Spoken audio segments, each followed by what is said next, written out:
سے ہم تو عوام کو ریلیف دیتے ہیں یا عوام کو تکلیف دیتے ہیں اور امیروں کو ریلیف دیتے ہیں. ہم سبسڈی دیتے ہیں تو آپ کو دیتے ہیں, غریب کو دیتے ہیں. یہ تو اپنے بلینئرز کے لیے ایمنسٹی اسکیم لے کر آتے ہیں. یہ ریلیف دیتے ہیں تو امیروں کو ریلیف دیتے ہیں. آپ ہمیں منتخب کروائیں گے تو پھر انشاءاللہ تعالی ہم آپ کا گندم کا کوٹا میں بھی اضافہ کریں گے, ہم PISP کے تعداد میں بھی اضافہ کریں گے, ہم پینشن اور تنخواہ میں بھی اضافہ کریں گے. یہ کام صرف اور صرف پاکستان پیپلز پارٹی کر سکتی ہے.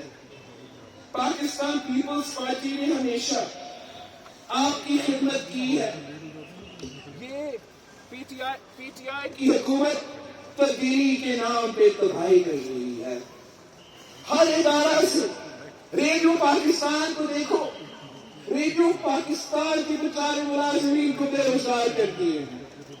آپ کا جو پاکستان کا ٹورزم کا ادارہ ہے, جن کے پاکستان میں وہ اس کا پرائیویٹائزیشن چاہتے ہیں, آپ وہاں کا صوبہ ابھی تک نہیں دیا ہے, لیکن آپ سے آپ کے ادارے آپ کے وسائل پہ قبضہ کرنا چاہتے ہیں.